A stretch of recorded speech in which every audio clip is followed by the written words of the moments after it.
Hey guys welcome. और इस video में बात करेंगे अब्सोल्यूट और रिलेटिव पाथ के बारे में। इन दोनों को समझना इसलिए ज़रूरी है क्योंकि अभी हम राउटर पढ़ रहे हैं और मोस्टली राउटर में हम क्या करते हैं, राउट्स डिफाइन करते हैं। और राउट मतलब क्या होता है, पाथ, और उस पाथ के अगेंस्ट जो लोड करना है या रेंडर करना है। अगर आप नोटिस करेंगे तो आप यहाँ पे देखेंगे कि जो पाथ है उसकी जो वैल्यू है ये सारी किससे स्टार्ट हो रही है, स्लैश। इसका मतलब क्या, ये अब्सोल्यूट है। लेट्स से अगर आपका डोमेन नेम ये है जो कि ऑलरेडी है, ठीक है, तो अगर आप स्लैश लिखते हो तो आप इसको रेफ़र कर रहे हो यहाँ से, ठीक है। तो यहाँ से स्लैश अगर है तो फिर आप क्या दिखाना चाह रहे हो, होम। अगर स्लैश यूज़र्स है तो आप क्या दिखाना चाह रहे हो, यूज़र्स पेज, राइट। तो ये आप अब्सोल्यूट रेफ़र कर रहे हो, है ना। लेट्स से अगर मैं यहाँ पे मेन कर दूँ, अब अगर मैं इसी को यहाँ पे लोड करूँगा, रिफ़्रेश करूँगा, तो आप ये देखो ब्रेक हो गया। ये क्या बोल रहा है, absolute route path slash nested under path slash main is not valid. कह रहा है कि ये जो पाथ आपने दिया है ना, ये अब्सोल्यूट है और किसके अंदर नेस्ट हो रहा है, स्लैश मेन के अंदर। Is not valid, of course not valid, right. क्योंकि ऐसा कोई पाथ डिफाइन नहीं है, राइट। मतलब ऐसा कोई राउट नहीं है। हमारा पहला राउट है किससे शुरू हो रहा है, स्लैश मेन, और ये सब इसके अंदर आता है। तो आप बोल रहे हो कि स्लैश जब आए, है ना, इसका मतलब क्या, होम लोड करो। तो ऐसा कोई डेफिनेशन नहीं है ना, क्योंकि ये तो इसके अंदर आता है ना। तो ये मतलब फेल हो गया, इस कारण एरर आ रहा है।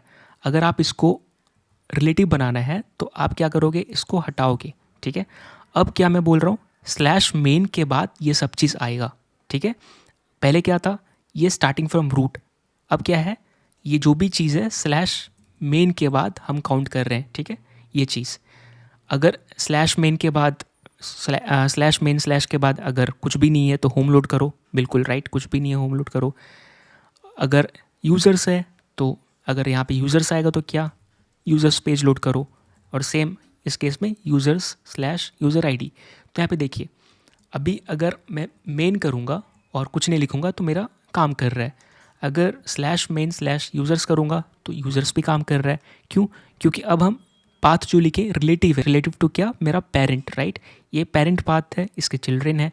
आपको ये यहाँ पे लग रहा होगा कि यहाँ जो मैंने पाथ लिखा है, ठीक है, स्लैश मेन, उसके बाद ब्लैंक है, यूज़र्स है, मतलब कुछ ऐसा लग रहा होगा, राइट, कि मैं स्लैश मेन लिख रहा, ठीक है, और उसके बाद फिर मेरा यूज़र्स आ जाएगा, राइट, यूज़र्स, फिर उसके बाद यूज़र्स आईडी आएगा। ऐसा नहीं है। यहाँ पे अगर मेरा स्लैश नहीं है, इसके बाद कुछ भी नहीं, इसका मतलब क्या है, मेरे यहाँ स्लैश है, राइट। इसलिए मैंने यहाँ स्लैश लगा के रखा है। इसको कैसे वेरीफाई कर सकते हैं, ये देखिए, अगर मैं रिफ़्रेश करूँगा तो अभी भी ये काम कर रहा है, राइट। अगर मैं यहाँ पे सिर्फ स्लैश लिखूँगा तो भी मेरा काम कर रहा है। यानी क्या, यहाँ बाय डिफ़ॉल्ट स्लैश रहता है। तो इसका मतलब क्या मैं बोल रहा, अगर मेरा स्लैश के बाद कुछ भी नहीं है तो होम लोड करो। स्लैश के बाद अगर यूज़र्स है तो यूज़र्स, अगर वही अगर लेट्स से मैं यहाँ पर होम लिख दूँ, ठीक है, तो अब ये काम नहीं करेगा। अगर मैं रिफ़्रेश करूँ, राइट, ये कुछ नहीं आ रहा है यहाँ पे, लेकिन वही मैं स्लैश होम लिखूँगा तो मेरा होम कंपोनेंट आ गया। तो मतलब मैं क्या बोल रहा हूँ, इसके बाद जो भी है ना, इसलिए आप ब्लैंक रख रहे हो, इसका मतलब क्या, यहाँ पे ऑलरेडी स्लैश है, उसके बाद कुछ भी नहीं है तो होम, ठीक है। तो ये बात थी रिलेटिव की। अब बात करते हैं एरर का। अब लेट्स से मैं यहाँ पर स्लैश यूज़र्स करूँगा, ठीक है, तो मुझे पता है कि लोड होगा नहीं, लेकिन ये जो एरर आ रहा है, ये एरर हमारा ये क्यों हैंडल नहीं कर पा रहा है। हमने तो यहाँ पे एरर पेज पास किया as a fall back, right, error element को। तो इसका सिंपल आंसर ये रहेगा कि ये एरर एलिमेंट एरर पेज इसलिए नहीं दिखा रहा क्योंकि इस तरह के जो एरर्स हैं ना, ये बबल अप होके कहाँ जाते हैं, बबल अप मतलब kind of React Router DOM जो पैकेज है ये एरर जनरेट कर रहा है, लेकिन ये एरर, इस तरह के एरर किसको भेजता है, जो स्लैश पाथ है उसको भेजता है। मतलब वही इस तरह के एरर को हैंडल करेगा। एग्जांपल के लिए अगर मैं यहाँ पे ऐसे लिखूँ, ठीक है, आप देख सकते हो पाथ स्लैश है, एरर एलिमेंट, और मैं एरर पेज पास कर रहा हूँ। अब आप देखोगे कि यहाँ पर मैं रिफ़्रेश करूँगा तो मुझे दिस पेज डजंट एग्जिस्ट दिख रहा है, राइट। अब क्यों आ रहा है ये, तो इसका आंसर सिंपली है कि इस तरह का जो भी हमारे पास स्पेशल पाथ है, राइट, जिसकी वैल्यू स्लैश है ना, ये स्पेशल डेफिनेशन है राउट की, तो इस तरह के एरर इसी को रीच आउट करता है। अभी अगर मैं स्लैश मेन लिखूँ, राइट, स्लैश यूज़र्स, या फिर स्लैश नथिंग, कुछ भी लिख देता हूँ जो कि मैच नहीं कर रहा, तो भी आप देख रहे हो this page doesn't exist, right. ये भी कहाँ पे रीच कर रहा है, इसको ही कर रहा है। अभी देखो, अगर मैं इसको कमेंट आउट कर दूंगा तो आप देखना यहाँ पे क्या आता है, सिंपली वही आया, राइट। इसका मतलब क्या, ये एरर भी कहाँ रीच कर रहा है, यहाँ पे इस डेफिनेशन के पास, और इसको हैंडल करना पड़ेगा क्योंकि ये स्पेशल पाथ है ना। अब इसको हटा देते हैं और यही चीज़ हम देखते हैं एक बार home.js में जाकर। आप देख सकते हो मैं यहाँ पे क्या लिख रहा, स्लैश यूज़र्स, राइट। और अगर मैं यहाँ पे अभी किस पे हूँ, मैं होम पे जाता हूँ, मतलब स्लैश नथिंग पे, स्लैश मेन स्लैश नथिंग, तो यूज़र्स है, राइट। अभी मैं अगर इसको क्लिक करूँगा तो आप देखोगे कि यहाँ पे अनएक्सपेक्टेड एप्लीकेशन एरर आ रहा है, क्योंकि ये किसको राउट कर रहा है, स्लैश यूज़र्स। और मैंने यहाँ पे लिखा क्या है, स्लैश यूज़र्स, जो कि ये रिलेटिव नहीं है, राइट, अब्सोल्यूट है, मतलब आपका रूट डोमेन स्लैश यूज़र्स। तो अगर आपको उसको रिलेटिव बनाना है तो आप क्या लिखोगे, ओनली यूज़र्स, ठीक है। क्योंकि मुझे पता है कि ये पेज कहाँ पे लोड होगा, home.js जो भी है, स्लैश मेन के बाद लोड होगा। तो हमें कहाँ पे जाना है, हमें जाना है यूज़र्स पे, राइट। तो आपको सिर्फ यूज़र्स लिखना है, जैसा कि हम यहाँ पे जैसा कर रहे हैं वैसा हमें वहाँ पे करना है। तो आप देख रहे हो, क्योंकि ऑलरेडी मुझे पता है कि स्लैश मेन स्लैश पर ये सब लोड होने वाला है, तो मुझे सिर्फ वही लिखना है जहाँ पे जाना है। तो इस केस में अगर मैंने क्या लिखा, सिर्फ यूज़र्स, राइट। अब यहाँ पे अगर मैं रिफ़्रेश करूँगा और अगर यूज़र्स पे क्लिक करूँगा तो ये देखो ये काम भी कर रहा है। अगर रोहित पे क्लिक करो तो ये फेल हो जाए, क्यों, क्योंकि अभी किस लिंक को रीच आउट कर रहा है, अगर मैं यूज़र्स पे जाऊँ तो ये कर रहा है अब्सोल्यूट को। तो इसको भी अगर आपको रिलेटिव बनाना है तो आपको यहाँ पे क्या लिखना पड़ेगा, अभी स्लैश मतलब जाहिर सी बात है मैं बात कर रहा हूँ with respect to root domain, right, अपना लोकल होस्ट 3000 पोर्ट, तो स्लैश तो यूज़ नहीं करेंगे। लेकिन अगर आप स्लैश भी हटा दोगे तो भी ये राइट पाथ नहीं है, क्यों, क्योंकि यूज़र डॉट जेस यानी यूज़र पेज किस पे लोड होगा हमारा, स्लैश मेन स्लैश यूज़र्स पे, है ना, ये लोड हो रहा है।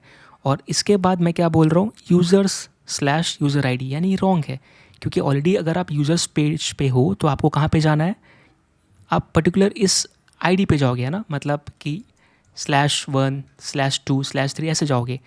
तो और आप यहाँ पे लिंक भी देखो क्या प्रिपेयर हो रहा है ना, slash main slash users slash users, क्योंकि आप ऑलरेडी यूज़र्स पे हो, है ना। अभी करंट राउट हमारा क्या है, यूज़र्स है, इस पर आपने फिर क्या लिखा, यूज़र्स, ठीक है। यानी यहाँ से अब आपको यूज़र्स पे जाना है, जो कि रॉन्ग है, राइट, क्योंकि ऑलरेडी यूज़र्स पे हो। तो आप यहाँ पे क्या करोगे, आप यहाँ से यूज़र्स को ओमिट कर दोगे, ठीक है, और स्लैश को भी, क्योंकि स्लैश फिर से एब्सोल्यूट बन जाएगा। अब अगर मैं सेव करूँगा और यहाँ पे जाएंगे रिफ़्रेश करके देखते हैं तो अब क्या बात बन रहा है, slash main slash user slash 1, right, और ये राइट पाथ बन रहा है। मैं क्लिक करूँ तो इस पर आ जा रहा हूँ, राइट। अगर मैं पीछे जाऊँ, मोहित, सब काम कर रहा है। इसका रीज़न क्या है, क्योंकि मुझे पता है कि ये जो पेज लोड किस पे होगा, स्लैश मेन स्लैश यूज़र्स। तो उसके बाद आप किसको राउट करना चाहते हो, यूज़र डिटेल को, है ना। तो उसके लिए पाथ क्या बनेगा, यूज़र डॉट आई डी। तो आप यहाँ पे सिंपली रिलेटिव पाथ कंस्ट्रक्ट कर रहे हो, जिसके कारण ये वर्क कर रहा है। और क्योंकि राउट्स आप ही डिफाइन कर रहे हो तो आपको ज़्यादा आइडिया रहेगा कि कौन से पाथ पे कौन सा कंपोनेंट लोड हो रहा है, उसके राउट कंस्ट्रक्ट कैसे हो रहे हैं। तो इसको देख के आपको ऑलरेडी आइडिया लग जाएगा। अब इसके बाद बात करते हैं रिलेटिव कीवर्ड, ठीक है। यानी कि मैं यहाँ से दिखा सकता हूँ यूज़र डिटेल्स में। यहाँ पे मैं क्या करूँगा, अभी के लिए सिर्फ यूज़र डिटेल प्रिंट कर रहे हैं, राइट। तो मैं यहाँ पे एक HR टैग ऐड कर देता हूँ और यहाँ पे HR टैग ऐड किया और लेट्स से मैं यहाँ पर लिंक ऐड कर रहा, जिसके लिए मुझे इंपोर्ट करना पड़ेगा, इंपोर्ट किया और यहाँ पे लेट्स से मैं बैक लिख रहा, ठीक है। अब यहाँ पर 2 लिख रहा हूँ, ठीक है। अभी मुझे क्या करना है, बैक जाना है, यानी कि मैं अभी किस पे हूँ, यूज़र डिटेल पेज पे हूँ, राइट, और कोई एरर भी नहीं आ रहा है। अब मैं किस पेज से आया था, यूज़र से आया था, राइट। अगर मैं ब्राउज़र से बैक जाऊँगा तो मुझे ये दिख रही है और मैं इसी पेज से आया था। तो मैं यहाँ भी सेम चाहता हूँ, अगर मैं बैक पे क्लिक करूँ तो बैक जाना चाहिए। इसके लिए मैं यहाँ पे क्या कर रहा, डॉट डॉट लिख रहा, ठीक है। नॉर्मली डॉट डॉट क्या, इसका मतलब क्या होता है, मोस्टली आपने अपने सिस्टम में भी देखा होगा। इसका मतलब आप एक प्रीवियस डायरेक्टरी में जा रहे हो। जैसे कि अगर आप पेजेस के अंदर हो, अगर आप डॉट डॉट लिखोगे तो आप किस में चले जाओगे, आप चले जाओगे SRC में, राइट। जैसे कि अगर मैं यहाँ पर नॉर्मली स्लैश लिखूँगा तो ये आ रहा है, अगर मैं डॉट डॉट स्लैश करूँगा तो मैं किस में जा रहा हूँ, कंपोनेंट पेजेस, ये दिख रही है, यानी कि मैं SRC में चला गया, राइट। तो बिल्कुल यहाँ पे ये चीज़ हो रहा है।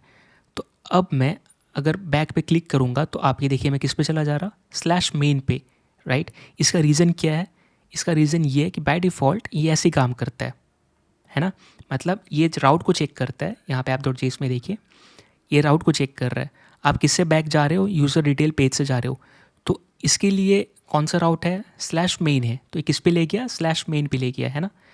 बट आपको किस पे जाना था, आपको जाना था यूज़र्स पे। लेकिन इस केस में ये दोनों मतलब सिबलिंग्स है, यानी दोनों एक ही लेवल के हैं, यानी दोनों भाई है, तीनों भाई है, राइट, ऐसे ब्रदर्स हैं। ऐसा नहीं है कि भाई ये पेरेंट है उसका एक चिल्ड्रन है, नहीं, ये तीनों इक्वल है इसके लिए, है ना। और इसीलिए ये ऐसे काम कर रहा है। लेकिन अगर आप यहाँ पर रिलेटिव कीवर्ड यूज़ करते हो, ठीक है, रिलेटिव, तो यहाँ पे दो ऑप्शन है, पाथ या राउट। बाय डिफ़ॉल्ट क्या है, राउट है ना। अगर मैं राउट सेव करता हूँ तो अभी भी आप देखोगे कि अभी मैं रिफ़्रेश करूँगा और अगर मैं बैक पे क्लिक करूँगा तो मैं वापस इसी पेज पे आ गया, स्लैश मेन पे, है ना। तो इसका मतलब क्या कि ये सीधा किस पे भेज रहा है, ये पहले चेक करता है राइट कि इसका राउट क्या है, स्लैश मेन है ना। और ये क्या कर रहा है, ये सीधा मेन पे भेज रहा है। और बाय डिफ़ॉल्ट क्या लोड होगा, स्लैश मेन पे जाओगे तो होम, इसलिए हमें क्या दिख रहा है, होम पेज। लेकिन अगर मैं यहाँ पर राउट ना देकर मैं यहाँ पे पाथ दूँ, मतलब मैं क्या बोल रहा हूँ कि तुम पाथ चेक करो, है ना, कि मेरा पाथ क्या है, उससे एक पहले जाओ। मतलब मैं किस पाथ से आया, अगर लेट्स से मैं मेन स्लैश यूज़र्स पे जाता हूँ तो मैं अब यहाँ से मैं रोहित पे गया, तो अगर मैं बैक करूँगा तो मुझे वापस पिछले वाले पाथ पे आना चाहिए राइट, ना कि मेरे मेन राउट पे। तो अगर अब मैं बैक करूँगा तो आप देखो मैं किस पे आ रहा हूँ, एग्जैक्टली पिछले वाले पाथ पे। तो यहाँ पे क्या चेक हो रहा है, यहाँ पे रिएक्ट राउटर डॉम जब भी आप नेविगेट करते हो तो ये चेक करता है कि यहाँ पे आपने वैल्यू क्या दिया। अगर पाथ दिया तो आपका करेंट पाथ या जो भी पाथ है उसके रिस्पेक्ट में ये एक्शन लेगा, है ना। तो इसलिए ये ऐसे काम कर रहा है। और जैसा हमने देखा बाय डिफ़ॉल्ट इसका वैल्यू क्या रहता है, इसका बाय डिफ़ॉल्ट वैल्यू राउट रहता है ना। यानी इस केस में हमारा राउट क्या है, स्लैश मेन है। तो किसी पेज से आप बैक जाओगे तो किस पे जाओगे, स्लैश मेन पे जाओगे। और अगर आप पाथ के जगह पे, राउट की जगह पाथ लिखते हो तो आप किस पे जाओगे, जो भी आपका प्रीवियस पाथ था। सो आई होप आपको इस रिलेटिव कीवर्ड का मीनिंग समझ में आया होगा। तो यहाँ पे पाथ कर देते हैं। अगर इस केस में आपका अब्सोल्यूट पाथ होता तो आपको ये रिलेटिव का कोई यूज़ नहीं था। लेकिन अगर जहाँ पे आप अब्सोल्यूट की जगह पे रिलेटिव यूज़ कर रहे हो राइट, रिलेटिव पाथ, जैसे कि इस केस में मैं क्या बोल रहा कि आप बैक जाओ, ठीक है। तो इस केस में ये रिलेटिव कीवर्ड बहुत इंपॉर्टेंट रोल प्ले करता है। सो फाइनली हमने क्या जाना कि अब्सोल्यूट और रिलेटिव पाथ कितना इंपॉर्टेंट है समझने के लिए राइट। हमने भी देखा कि रिलेटिव कीवर्ड किस तरह बिहेव कर रहा है और हमने देखा किस तरह हम पाथ को या लिंक को कंस्ट्रक्ट करेंगे राइट, जब आपको यूज़ करना होगा रिलेटिव। सो आई होप आपको वीडियो समझ में आया होगा।